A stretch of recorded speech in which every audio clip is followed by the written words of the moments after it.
Hello, you are watching the daily bulletin of the Vietnam News Agency and following at the headlines. Radio The Voice of Vietnam, VOV, celebrates the 70th anniversary of its establishment. Vietnam and the Far East region of Russia discuss ways to beef up bilateral cooperation. UK publisher of travel and reference guides names Vietnam as one of the 10 best value destinations across the world.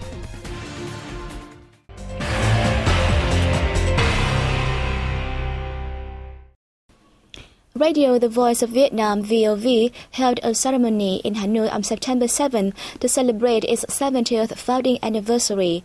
Party General Secretary Nguyễn Phú Trọng joined leaders and former leaders of the party and state at the event. VOV currently has all the 4 forms of press, including radio, television, print, and e-newspapers. It broadcasts 600 hours per day with more than 250 programs and covers over 97.4% of the country, a large part of the East Sea and the world. Addressing the event, Deputy Prime Minister Vũ Đức Đam praised the increasingly important role played by the revolutionary press and the VOV in particular in disseminating the party's policies and the state's laws, protecting people's legitimate interests, promoting the great national unity, and contributing to anti-corruption fight. He asked the agency to expand cooperation and take advantage of all resources to become a strong media corporation of the country and the region. On the occasion, VOV was awarded the first-class Independence Order for the second time. Also on September 7, the General Staff of the Vietnam People's Army celebrated the 70th anniversary of its establishment. Prominent among attendees at the ceremony was State President Trương Tấn Sang. Speaking at the ceremony, President Sang praised the General Staff of the Vietnam People's Army for its outstanding achievements over the past 70 years. He said the roles and responsibilities of the General Staff are becoming more significant amidst the complicated and changing regional and world situation, including the tense territorial disputes in the East Sea. The General Staff should also improve the personnel training quality to ensure victory in any kind of war, including high technology and cyber wars. According to Chief of the General Staff Đỗ Bá Tị, the General Staff has promoted Vietnam's military arts and brainpower over the past 70 years, accomplishing numerous feats of arms during both wartime and the national defense and construction. On behalf of party and state leaders, President Sang presented a military exploits order, first class, to the General Staff. The same day, Prime Minister Nguyễn Tấn Dũng attended a ceremony marking the 45th anniversary of the first broadcasting of the Vietnam television. On this day 45 years ago, Vietnam's first broadcasting was successfully put on the air, marking the birth of a new type of revolutionary press in the country. To date, VTV channels have seen big improvements in both the content and form of performances. The coverage area and duration of broadcasting have increased remarkably, thus affirming VTV's position and prestige not only in the country but also in the region and the world at large. On the occasion, Prime Minister Nguyễn Tấn Dũng paid a call on staff, reporters and editors working at the news department. He was also introduced to television advanced technologies being used in studios of the Vietnam television.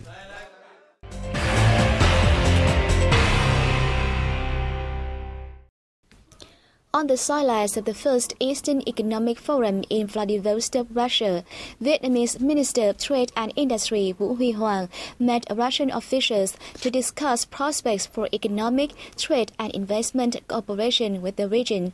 Our reporter will bring more details. During a working session with Russian Minister of Energy Alexander Novak, the two sides deliberated measures to boost cooperation in the energy field, especially in oil and gas development, coal supply and thermal power projects in Vietnam. They concurred that energy links will continue to be one of the most important fields in economic cooperation between Russia and Vietnam. We signed preliminary agreements with the Russian government and the administration of the Far East region. The deals look into the possibility of investment by Vietnamese businesses in consumer goods, processing and light industry projects. During his meeting with Primorye Regional Governor Vladimir Miloshevsky, Minister Huang affirmed that there is great potential for the two countries to bolster their connections, especially between Vietnam and the Far East region of Russia. For his part, Miloshevsky said, apart from its abundant natural resources, the Far East authorities are offering incentives to facilitate cooperation among domestic and foreign investors. Within the framework of the 36th ASEAN Interparliamentary Assembly, IPA, women parliamentarians from IPA member nations convened in Kuala Lumpur, Malaysia on September 7. Joining women parliamentarians from all ASEAN member states, the Vietnamese delegation was led by Deputy Head of the National Assembly's Committee for Social Affairs, Nguyễn Thúy Anh. Participants discussed and ratified a resolution acknowledging the post-2015 development agenda on gender equality, and a resolution promoting the culture of respect for and rights of women and girls. They also adopted another resolution on strengthening legal framework to eliminate violations on women and children in ASEAN. Later on the same day, the delegates attended the Asia-Pacific Forum on Women, Law and Development. As scheduled, the 36th ASEAN Interparliamentary Assembly will officially open on September 8 in Kuala Lumpur. At a recent workshop in Sơn La Province, agronomists discussed crop restructuring and solutions to improve maize planters' earnings. More details coming up next. It's not by chance that northern mountainous province of Sơn La has become a large corn granary in the northern region. Its soil conditions with sloping mountains and the lack of water necessary for rice planting makes corn cultivation the optimal choice for local farmers. However, the low yield and quality of the corn is limiting local farmers' ability to support themselves. Take Tân Lập corn mill in Mộc Châu district as an example. Local farmers here consider corn a key crop, though its earnings are trivial. Corn used to be planted just as a job for farmers, but they earn very little from it. Local seeds produce only 6 to 8 tons, but now the genetically modified seeds can produce up to 16 tons per hectare, improving planters' income. By supervising the crop conversion and piloting genetically modified corn in Sơn La soil, experts have said this could be a solution for local farmers to increase their incomes. Compared with normal corn seeds, the genetically modified corn can bring farmers 7 to 8 million dong for each hectare, a good sign for local farmers. Selling the corn still presents a challenge, however, especially since farmers are totally dependent on traders. Local farmers now only plant corn and find buyers themselves.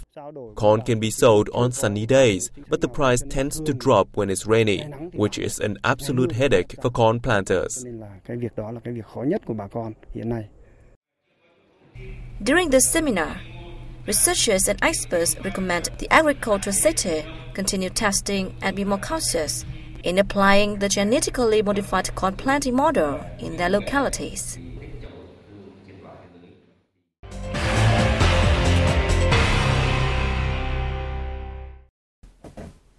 Vietnam's water puppetry has been selected to kickstart the Present International Puppetry Festival 2015 in the Czech Republic. The event is part of a series of activities to mark the 65th anniversary of diplomatic ties between the two countries. The fun-filled water puppetry shows performed by Vietnamese artists won the hearts of nearly 200 audience members in the Czech Republic. It recalled the poetic and peaceful scenes of Vietnam's traditional villages in front of audiences, as water puppetry is closely associated with Vietnam's white rice civilization and its history. featured acts such as reeling doves and dragon and lion dancing attracted the undivided attention of the audience. We know about Vietnam's water puppetry through puppets exhibited in museums in Present City. I am really interested in the unique traditional art form, so we want to invite Vietnamese artists to attend the event. Audiences showed huge interest in the performances, with storms of applause after each act.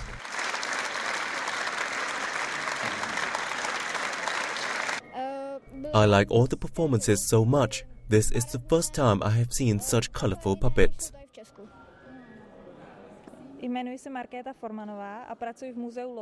I'm quite keen on the Vietnamese water puppetry.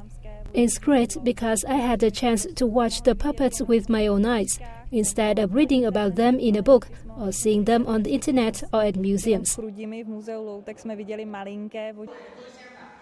The Vietnamese artist delegation to the festival worked hard to turn the event's large studio into a warm water puppetry theater.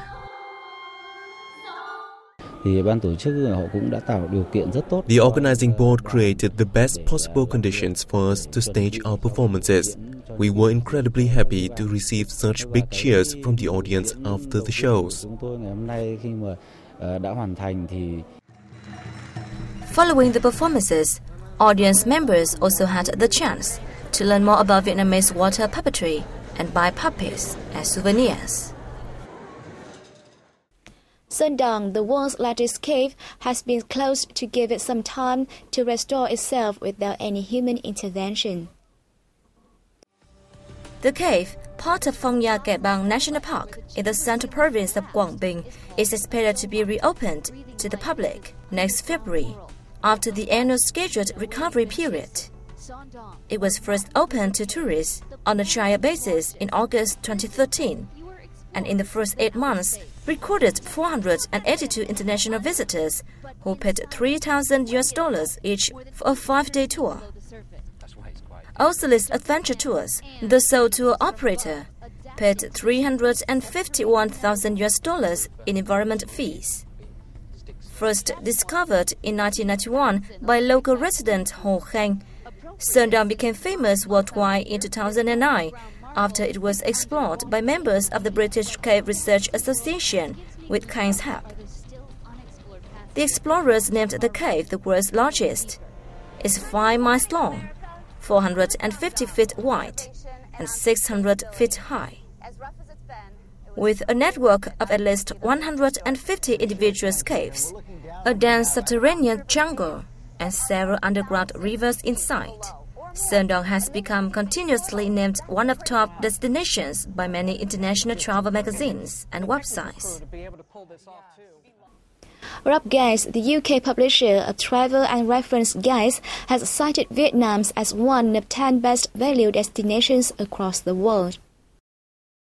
Rap Guides says, at the end of its epic journey through the heart of Indochina, the coffee-brown Mekong River splits, sloshing seawards through Vietnam. A pocketful of dung still goes a very long way in this delta region, and although the fertile plains and waterways are a riot of vivid colors and flavors, with endless opportunities of exploring by motorbike and boat, the area still sees surprisingly few foreign tourists. Rap Guides also writes a comma-shaped flatland stretching from Ho Chi Minh City limits southwest to the Gulf of Thailand. The delta is Vietnam's rice bowl.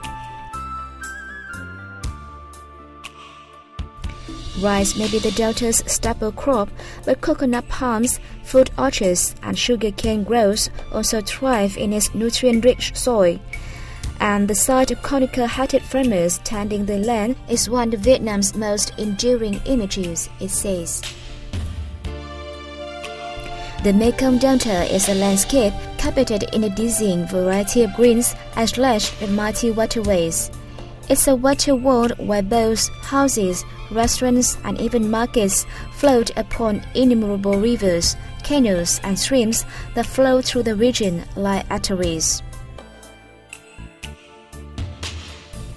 Visitors can dwell on southern charm in little visited riverside cities Simple foods traded in the colorful floating markets are feast on home-cooked delicacies before overnighting as a homestay guest. Mangrove forests, sacred Khmer pagodas, and of the beat-in track attractions round out the picture.